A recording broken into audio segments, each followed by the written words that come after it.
பழைய பொருட்களையும் பயனற்றவையும் விட்டெறியும் நாளாக கருதப்படுகிறது போகி பண்டிகை. வீட்டை மட்டுமல்ல, மனதில் இருக்கும் தீய எண்ணங்களையும் நீக்க வேண்டும் என்பது இதில் உள்ள தத்துவம். மார்கழி மாதத்தின் கடைசி நாள் போகி பண்டிகை கொண்டாடப்படுகிறது. பழைய பொருட்களை எரித்து தமிழக மக்கள் போகி கொண்டாட்டத்தில் ஈடுபடுவர். பழையன கழிதலும் புதியன புகுதலும் என்பதற்கு ஏற்ப பழைய பொருட்களை தீயிட்டு எரித்து போகி பண்டிகையை மக்கள் கொண்டாடுகின்றனர். பொங்கல் பண்டிகைக்கு முதல் நாள் போகி பண்டிகை கொண்டாடப்படுகிறது.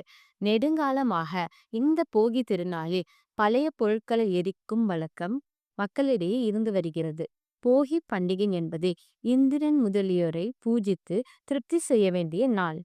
போகி பண்டிகைக்கு அன்று சூரிய உதயத்திற்கு முன்னதாக வீட்டு வாசலின் முன்பாக வீட்டில் இருக்கும் தேவையில்லாத பழைய துடைப்பம் போன்ற குப்பைகள், தேவையில்லாத பழைய பொருட்கள் ஆகியவற்றை தீயிட்டு கொளுத்தி விடுவார்கள்.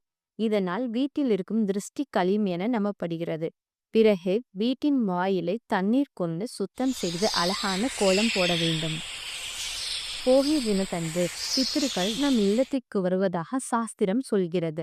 அதனால் அவர்களுக்கு பிடித்த உணவு படைத்து, புத்தாடைகள் படைத்து, தேங்காய், வெற்றிலை, பாக்கு, வாழைப்பழம் வைத்து தீப ஆராதனை செய்து வழக்கத்தில் உள்ளது.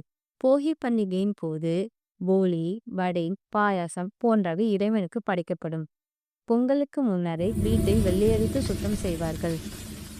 அப்போது தேவையற்ற பழைய பொருட்களை ஓரத்தில் ஒதுக்கி வைப்பார்கள். போகி என்று அந்த பழைய பொருட்களை தீயிட்டு கொளுத்துவது வழக்கம். அப்போது குழந்தைகள் சிறுவரை கொட்டி புதுகளிப்பார். இவ்வாறாக பொங்கல் பண்டிகையை வரவேற்றும் விதமாக இந்த போகி பண்டிகை அமைந்திருக்கும். உங்களுக்கு இந்த வீடியோ பிடிச்சிருந்துச்சுன்னா லைக் பண்ணுங்க, சப்ஸ்கிரைப் பண்ணுங்க. தேங்க்யூ.